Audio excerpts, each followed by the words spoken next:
ಇವತ್ತು ನಮ್ಮ ಜೀವನದಲ್ಲಿ ಅತ್ಯಧಿಕವಾಗಿ ಡಯಾಬಿಟಿಸ್ ಹೇಳುವಂಥದ್ದು ಕಾಡ್ತಾ ಇದೆ. ಒಂದು ವ್ಯಕ್ತಿಗೆ ಡಯಾಬಿಟಿಸ್ ಬಂದ ತಕ್ಷಣ ಆ ಶುಗರ್ ಲೆವೆಲ್ ಅನ್ನು ಅವ್ರು ನೋಡೋದಕ್ಕಿಂತ ಮುಂದಿನ ದಿನಗಳಲ್ಲಿ ನಾನು ಸಿಹಿಯನ್ನು ತಿನ್ಲಿಕ್ಕೆ ಆಗೋದಿಲ್ಲ ಅನ್ನುವಂತಹ ತಲೆಬಿಸಿಯನ್ನ ತಲೆಗೆ ಏರಿಸ್ಕೊಂಡಿರ್ತಾರೆ. ಸಾಮಾನ್ಯವಾಗಿ ಮಧುಮೇಹ ಹೊಂದಿದ ಬಂದ ಕೂಡಲೇ ಫಸ್ಟ್ ಮಾಡುವಂಥ ಕೆಲಸ ಅನ್ನ ಬಿಡೋದು. ಡಾಕ್ಟರ್ ಹೇಳ್ತಾರೆ ಚಪಾತಿ ತಿನ್ನಲಿಕ್ಕೆ ಶುರು ಮಾಡಿ.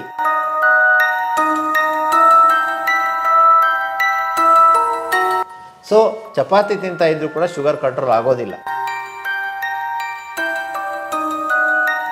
ಸೊ ಇದೆಲ್ಲ ನಾವು ನೆನಪಿಟ್ಕೊಳ್ಬೇಕು.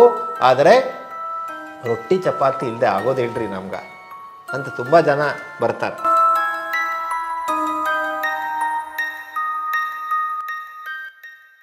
ಎಲ್ಲರಿಗೂ ನಮಸ್ಕಾರ. ವೇದಾ ವೆಲ್ನೆಸ್ ಸೆಂಟರ್ ನಿಸರ್ಗಮನೆ ಯೂಟ್ಯೂಬ್ ಚಾನಲ್ಗೆ ಆತ್ಮೀಯ ಸಾಧಕರಿಗೆ ಹಾಗೂ ವೀಕ್ಷಕರಿಗೆ ಸ್ವಾಗತ. ಇವತ್ತು ನಮ್ಮ ಜೀವನದಲ್ಲಿ ಅತ್ಯಧಿಕವಾಗಿ ಡಯಾಬಿಟಿಸ್ ಹೇಳುವಂಥದ್ದು ಕಾಡ್ತಾ ಇದೆ. ಒಂದು ವ್ಯಕ್ತಿಗೆ ಡಯಾಬಿಟಿಸ್ ಬಂದ ತಕ್ಷಣ ಆ ಶುಗರ್ ಲೆವೆಲ್ ಅನ್ನು ಅವ್ರು ನೋಡೋದಕ್ಕಿಂತ ಮುಂದಿನ ದಿನಗಳಲ್ಲಿ ನಾನು ಸಿಹಿಯನ್ನು ತಿನ್ಲಿಕ್ಕೆ ಆಗೋದಿಲ್ಲ ಅನ್ನುವಂತಹ ತಲೆಬಿಸಿಯನ್ನ ತಲೆಗೆ ಏರಿಸ್ಕೊಂಡಿರ್ತಾರೆ. ಅಂತಹ ಸಮಯದಲ್ಲಿ ಈ ಕಾರ್ಬೋಹೈಡ್ರೇಟ್ ಅಂಶವನ್ನು ಹೊಂದಿರುವಂತಹ ಅನ್ನವನ್ನು ಬಿಟ್ಟರೆ ಎಲ್ಲವೂ ಸರಿಯಾಗ್ತದೆ ಹೇಳುವಂತಹ ಭ್ರಮೆಯಲ್ಲಿ ಚಪಾತಿಯನ್ನು ಮೀನ್ಸ್ ಗೋಧಿಯಿಂದ ಮಾಡಿದಂತಹ ಚಪಾತಿ ಅಥವಾ ರೊಟ್ಟಿಗಳನ್ನು ತಿನ್ನಲಿಕ್ಕೆ ಪ್ರಾರಂಭ ಮಾಡ್ತಾರೆ. ಆದರೆ ಇವತ್ತಿನ ಕೆಲವೊಂದು ಜನರಲ್ಲಿ ಗೋಧಿಯನ್ನೊಂದೇ ಬಳಸಿಕೊಂಡು ಚಪಾತಿ ಅಥವಾ ರೊಟ್ಟಿಯನ್ನು ಮಾಡಿ ತಿನ್ನೋದ್ರಿಂದ ಕೂಡ ಕೆಲವೊಬ್ಬರಿಗೆ ಎಲ್ಲೋ ಒಂದು ಸ್ವಲ್ಪ ಜನಕ್ಕೆ ಆ ಶುಗರ್ ಲೆವೆಲ್ ಹೇಳುವಂಥದ್ದು ಕಡಿಮೆ ಆಗ್ತಾ ಇಲ್ಲ.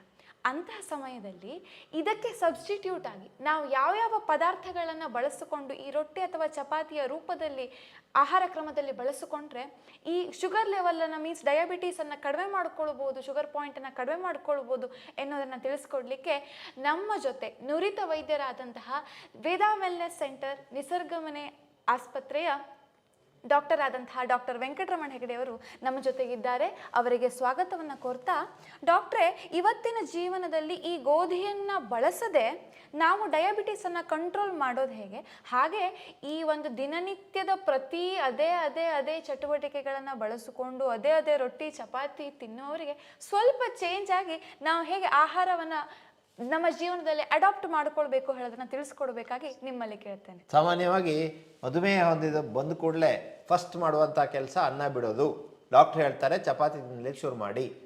ನಾವು ವೈಜ್ಞಾನಿಕವಾಗಿ ವಿಶ್ಲೇಷಿಸ್ತಾ ಬಂದರೆ ಅನ್ನದಲ್ಲಿ ಹೇಗೆ 100 ಗ್ರಾಂ ಅಕ್ಕಿಯಲ್ಲಿ 70ರಿಂದ 80ರಷ್ಟು ಸಕ್ಕರೆ ಅಂಶ ಅಥವಾ ಕಾರ್ಬೋಹೈಡ್ರೇಟ್ ಅಂಶ ಇರುತ್ತದೆಯೋ ಅದೇ ರೀತಿ ಚಪಾತಿಯಲ್ಲಿ ಅಥವಾ ಗೋಧಿ ಹಿಟ್ಟಿನಲ್ಲಿಯೂ ಕೂಡ 70ರಷ್ಟು 75ರಷ್ಟು ಈ ಕಾರ್ಬೋಹೈಡ್ರೇಟ್ ಪ್ರಮಾಣ ಇದೆ. ಸೊ ಅಲ್ಲಿಗೆ ಅನ್ನ ಬಿಟ್ಟು ಚಪಾತಿ ತಿನ್ಬಿಟ್ರೆ ಶುಗರ್ ಕಂಟ್ರೋಲ್ ಆಯಿತು ಅನ್ನುವಂತಹ ಕಲ್ಪನೆಯಲ್ಲಿ ಎಲ್ಲರೂ ಇದ್ದಾರೆ. ಈ ತಪ್ಪು ಕಲ್ಪನೆ. ಎಸ್. ಸೊ ಚಪಾತಿ ತಿಂತಾ ಇದ್ರೂ ಕೂಡ ಶುಗರ್ ಕಂಟ್ರೋಲ್ ಆಗೋದಿಲ್ಲ. ಹಾಗಾಗಿ ಲೋ ಗ್ಲೈಸಿಮಿಕ್ ಇಂಡೆಕ್ಸ್ ಇರುವಂತಹ ಕೆಲವು ಹಿಟ್ಟುಗಳನ್ನು ಬಳಸಿ ಚಪಾತಿ ನೀವು ಮಾಡಿಕೊಂಡ್ರೆ, ರೊಟ್ಟಿ ನೀವು ಮಾಡಿಕೊಂಡ್ರೆ ಖಂಡಿತವಾಗಿ ನಿಮ್ಮ ಶುಗರ್ನ ಕಂಟ್ರೋಲ್ ಮಾಡ್ಕೊಳ್ಳಿಕ್ಕೆ ಸಾಧ್ಯ ಆಗುತ್ತೆ. ಶುಗರ್ ಇದ್ದವರು ಸಾಕಷ್ಟು ಹಣ್ಣುಗಳನ್ನು ತಿನ್ನಬೇಕು. ಹಣ್ಣುಗಳನ್ನು ತಿನ್ನಬಾರ್ದು ಅಂತ ತಪ್ಪು ಕಲ್ಪನೆ ತೆಗಿಬೇಕು. ಒಂದನೇದು, ಸಾಕಷ್ಟು ಬೇಯಿಸಿದ ತರಕಾರಿಯನ್ನು, ಹಸಿ ತರಕಾರಿಗಳನ್ನು, ಮೊಳಕೆ ಕಾಳುಗಳನ್ನು ಸೇವಿಸಬೇಕು. ಇದು ತುಂಬ ಸಹಾಯಕ. ಸೊ ಇದೆಲ್ಲ ನಾವು ನೆನಪಿಟ್ಕೊಳ್ಬೇಕು. ಆದರೆ ರೊಟ್ಟಿ ಚಪಾತಿ ಇಲ್ಲದೆ ಆಗೋದಿಲ್ರಿ ನಮ್ಗೆ ಅಂತ ತುಂಬ ಜನ ಬರ್ತಾರೆ. ಸೊ ಅವರಿಗೆ ನಮ್ಮ ಉತ್ತರ ಕರ್ನಾಟಕದವರಂತೂ ತುಂಬ ಹೇಳ್ತಾ ಇರ್ತಾರೆ, ನಮಗೆ ಚಪಾತಿ ತಿಂದು ಈ ಕಡೆ ಗಂಗಾವತಿ ಬೆಲ್ಟು ಎಲ್ಲೆಲ್ಲ ಹೋದರೆ ರೈಸ್ ಜಾಸ್ತಿ, ಈ ಕಡೆ ಮತ್ತು ಸ್ವಲ್ಪ ಈ ಕಡೆ ಬಂದರೆ ಚಪಾತಿಗಳು ಜಾಸ್ತಿ. ಆದರೆ ಅಲ್ಲಿಯೂ ಕೂಡ ಒಳ್ಳೆಯ ಆಹಾರ ಪದ್ಧತಿಯನ್ನು ನಾವು ಗಮನಿಸಿದ್ದೀವಿ. ಉದಾಹರಣೆಗೆ ನಾವು ಆಯುಷ್ ಇಲಾಖೆಯಿಂದ ಶಿಬಿರಗಳನ್ನು ಮಾಡ್ತಾಯಿದ್ವಿ. ಗುಲ್ಬರ್ಗಾದಲ್ಲಿ ಸಿಟಿಯಲ್ಲಿ 100 ಜನ, ಪ್ರತಿ 100 ಜನ ಶಿಕ್ಷಕರಿಗೆ ಶಿಬಿರ ಮಾಡ್ತಾಯಿದ್ವಿ. ಒಂದು ವಾರದ ರೆಸಿಡೆನ್ಷಿಯಲ್ ಶಿಬಿರ ಗುಲ್ಬರ್ಗಾದಲ್ಲಿ ಶಿಬಿರ ಮಾಡಿದ್ವಿ. ನಾವು ಪ್ರತಿ ಶಿಬಿರದಲ್ಲೂ 100 ಜನರಿಗೆ ರಕ್ತ ಪರೀಕ್ಷೆ ಮಾಡ್ತಾಯಿದ್ವಿ. ಗುಲ್ಬರ್ಗಾ ಸಿಟಿಯಲ್ಲಿ 100 ಜನರಲ್ಲಿ 30 ಜನರಿಗೆ ಡಯಾಬಿಟಿಸ್ ಇದ್ದವ್ರು ಸಿಕ್ಕಿದ್ರು. ನಮ್ಗೆ ಆಶ್ಚರ್ಯ ಆಯಿತು. ಗುಲ್ಬರ್ಗಾ ಸಿಟಿಯಲ್ಲಿ, ಗುಲ್ಬರ್ಗಾದಿಂದ ಒಂದು 15 ಕಿಲೋಮೀಟ್ರ್ 20 ಕಿಲೋಮೀಟ್ರ್ ದೂರ ಇರಬೇಕು, ಸರಿಯಾಗಿ ನನಗೆ ನೆನಪಿಲ್ಲ, ತಾಡ್ತೆಗನೂರು ಅಂತ ಒಂದು ಊರಿತ್ತು. ಆ ಊರಿನಲ್ಲಿ ಕೂಡ ನಮಗೆ ಶಿಬಿರ ಮಾಡುವಂಥ ಒಂದು ಅವಕಾಶ ಸಿಕ್ತು. ಅಲ್ಲಿ ಎಲ್ಲ ಹಳ್ಳಿಯಿಂದ ಬಂದಿದ್ರು ಟೀಚರ್ಸ್. ಗುಲ್ಬರ್ಗಾದಲ್ಲಿ ಗುಲ್ಬರ್ಗಾ ಸಿಟಿಯ ಶಾಲೆಗಳಲ್ಲಿರೋರಿಗೆ ಮಾತ್ರ ಇತ್ತು. ಈ ಹಳ್ಳಿಯಲ್ಲಿ ಮಾಡಿದ್ದು ಹಳ್ಳಿಯ ಶಾಲೆಗಳ ಶಿಕ್ಷಕರು ಬಂದಿದ್ದು. ಅಲ್ಲೂ ಕೂಡ ನಾವು 100 ಜನರಿಗೆ ಶುಗರ್ ಚೆಕ್ ಮಾಡಿದಾಗ ಬರೇ 3 ಜನರಿಗೆ ಶುಗರ್ ಇತ್ತು.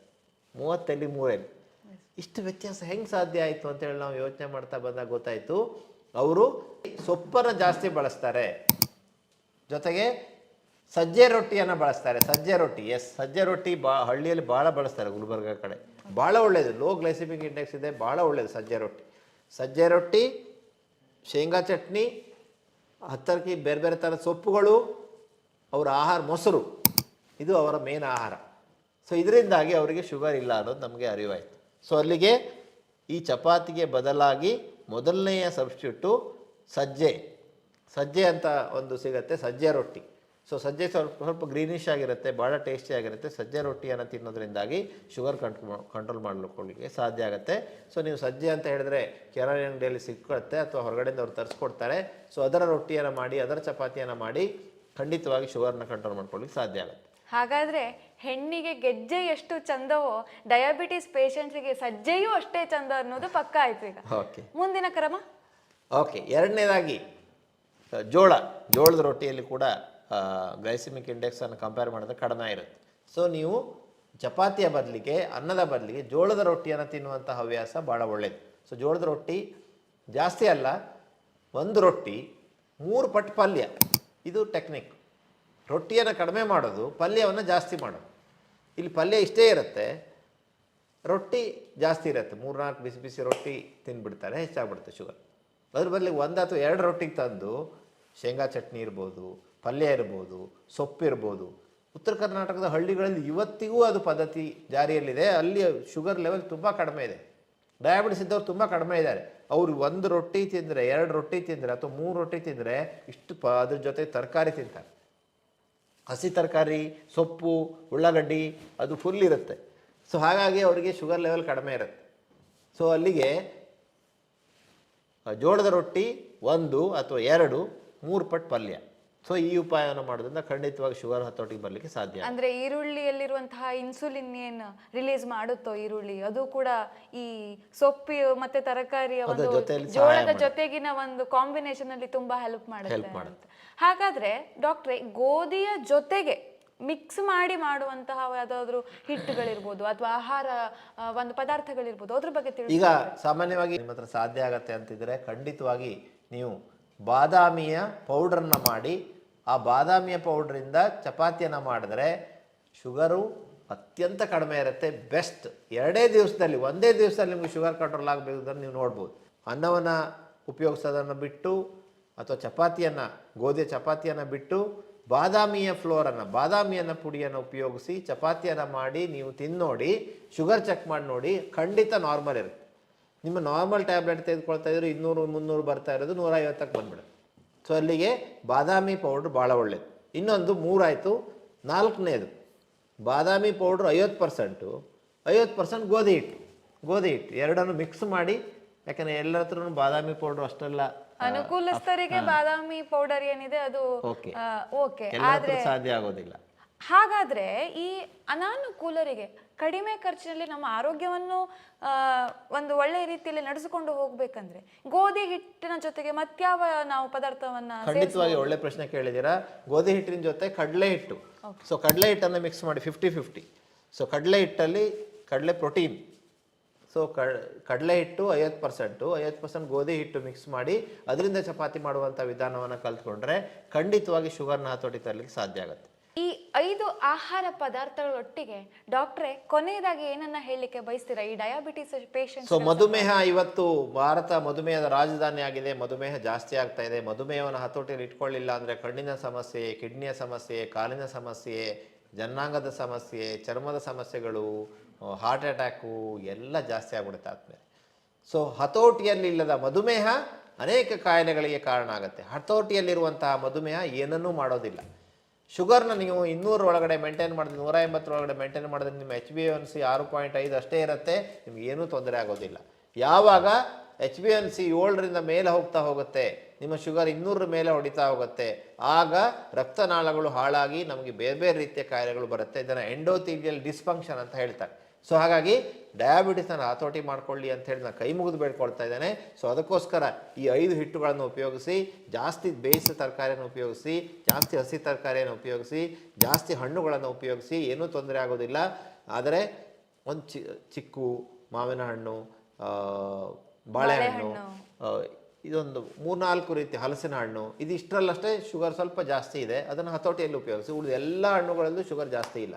ಸೊ ಈ ರೀತಿಯ ಸಕ್ಕರೆ ಕಡಿಮೆ ಇರುವಂಥ ಹಣ್ಣುಗಳನ್ನು ಜಾಸ್ತಿ ಉಪಯೋಗಿಸಿ. ಮೂಸಂಬಿ ಇರ್ಬೋದು, ಆರೆಂಜ್ ಇರ್ಬೋದು, ಪಪ್ಪಾಯ, ಪೇರಳೆ ಹಣ್ಣು, ದಾಳಿಂಬೆ, ಇದೆಲ್ಲವೂ ಕೂಡ ಬಹಳ ಒಳ್ಳೆಯ ಹಣ್ಣುಗಳು. ಸೊ ಈ ರೀತಿ ಹಣ್ಣುಗಳನ್ನು ಬಳಸಿ ಖಂಡಿತವಾಗಿ ನಿಮ್ಮ ಮಧುಮೇಹವನ್ನು ಹತೋಟಿ ತಂದುಕೊಳ್ಳಿ. ಪ್ರತಿನಿತ್ಯ ಮಜ್ಜಿಗೆಗೆ ಮೆಂತೆ ಪುಡಿಯನ್ನು, ಹಸಿ ಮೆಂತೆ ಪುಡಿಯನ್ನು 2 ಚಮಚ ಹಾಕಿ ಕುಡಿಯುವಂಥ ಹವ್ಯಾಸವನ್ನು ಮಾಡ್ಕೊಳ್ಳಿ. ಚಕ್ಕೆ ಟೀಯನ್ನು ಕುಡಿಯುವಂಥ ಅಭ್ಯಾಸವನ್ನು ಮಾಡ್ಕೊಳ್ಳಿ. ಹೀಗೆ ಅನೇಕ ಸಂಚಿಕೆಗಳಿಂದ ನಾವು ಮಧುಮೇಹದ ಹತೋಟಿಗೆ ಅನೇಕ ಉಪಾಯಗಳನ್ನು ಹೇಳಿದ್ದೇವೆ. ಹೀಗೆ ಮಧುಮೇಹವನ್ನು ಹತೋಟಿ ಮಾಡ್ಕೊಳ್ಳಿ. ತನ್ಮೂಲಕ ಮಧುಮೇಹ ಇದ್ದಿದ್ದವರು ಇವತ್ತು ತುಂಬ ಜನ ಆಗ್ಬಿಟ್ಟಿದ್ದಾರೆ. ಯಾರಿಗೆ ಕೇಳಿದ್ರು ಶುಗರ್. ಸೊ ಹಾಗಾದ್ರೆ ಶುಗರ್ ಹತೋಟಿಯಲ್ಲಿ ಇಟ್ಕೊಂಡ್ರೆ ಏನೂ ಆಗೋದಿಲ್ಲ ಅನ್ನೋ ಐಡಿಯಾನೇ ಇಲ್ಲ ಅವರು. ಸೊ ಅದ್ರ ಬಗ್ಗೆ ವರಿನೇ ಮಾಡೋದಿಲ್ಲ. ಪ್ರತಿ 3 ತಿಂಗಳಿಗೆ ಒಂದ್ಸಲ HbA1c ಮಾಡಿಸಿ ನೋಡಿ. ಆಗ ಅದು ನಿಮಗೆ ಕರೆಗಂಟೆ ಥರ ಹೇಳುತ್ತೆ. HbA1c ಹೈ ಇದ್ದರೆ ನಿಮ್ಮ ಶುಗರ್ ಲೆವೆಲ್ ಜಾಸ್ತಿ ಇದೆ, ಎವರೇಜ್ ಶುಗರ್ ಜಾಸ್ತಿ ಇದೆ. ಊಟ ಆಗಿ 2 ತಾಸಿಗೆ ವಾರದಲ್ಲಿ 2 ದಿವಸ ಆದರೂ ಶುಗರ್ ಚೆಕ್ ಮಾಡಿ ನೋಡಿ. ಅದು 180 ಒಳಗಡೆ ಇರಬೇಕು, ಇಲ್ಲ ಅಂದರೆ ಮತ್ತೆ ಕರೆಗಂಟೆ. So will be aware. So ಆವಾಗ ನಾವು ಆಹಾರದ ಬಗ್ಗೆ ಹತೋಟಿ ಮಾಡಲಿಕ್ಕೆ, ವ್ಯಾಯಾಮ ಮಾಡಲಿಕ್ಕೆ ನಮ್ಮ ಯೂಟ್ಯೂಬ್ ಚಾನಲ್ಲೇ ಇದೆ, ನಿಸರ್ಗ ಮನೆ ಡಯಾಬಿಟಿಸ್ ಎಕ್ಸಸೈಸ್ ಅಂತ ಹಾಕಿದ್ರೆ ಒಂದು ಎಕ್ಸಸೈಸ್ ಬರುತ್ತೆ. ಅದನ್ನು 4-5 ಲಕ್ಷ ಜನ ನೋಡಿದ್ದಾರೆ. ಅನೇಕ ಸಾವಿರ ಜನ ಫಾಲೋ ಮಾಡ್ತಾ ಇದ್ದಾರೆ. 2 ಡಂಬೆಲ್ನ 1 kg ಇಟ್ಕೊಂಡು ಮಾಡುವಂಥ ಸಿಂಪಲ್ ಎಕ್ಸಸೈಸ್. ಈ ಎಕ್ಸಸೈಸನ್ನು ಮಾಡಿ ಅನ್ನುವಂಥ ಒಂದು ವಿನಂತಿಯನ್ನು ಮಾಡ್ತಾ, ಡಾಕ್ಟ್ರೇ, ಇವತ್ತಿನ ಒಂದು ಜನರಲ್ಲಿ ಡಯಾಬಿಟೀಸ್ ಹೇಳುವಂತಹ ಶಬ್ದವನ್ನು ಕೇಳಿದ್ರೆ ತಲೆಗೆ 25 ಟನ್ಗಳ ಭಾರವಿದ್ದಂತೆ ಅವರ ಒಂದು ಬಿಹೇವಿಯರ್ ಹೇಳುವಂಥದ್ದು ಕಾಣ್ತದೆ. ಸ್ನೇಹಿತರೆ, ಡಯಾಬಿಟೀಸ್ ಹೇಳುವಂಥದ್ದು ಒಂದು ಶಬ್ದವನ್ನಾಗಿ ಪರಿಗಣಿಸಿ ಆ ಭಾರವನ್ನು ತಲೆಗೇರಿಸಿಕೊಳ್ಳುವುದರ ಬದಲು ಈ 5 ಒಂದು ಟಿಪ್ಸನ್ನು ನಾವು ಫಾಲೋ ಮಾಡಿಕೊಂಡು ನಮ್ಮ ಒಂದು ಜೀವನವನ್ನು, ಆರೋಗ್ಯಯುತ ಜೀವನವನ್ನು ನಡೆಸಲಿಕ್ಕೆ ನಾಂದಿ ಹಾಡೋಣ ಅಂತ ಹೇಳ್ತಾ ಈ ವಿಷಯವನ್ನು ತಿಳಿಸ್ಕೊಟ್ಟಿದ್ದಾಗಿ ಡಾಕ್ಟರ್ ಅವರಿಗೆ ಧನ್ಯವಾದಗಳನ್ನು ಹೇಳ್ತಾ ಧನ್ಯವಾದಗಳು.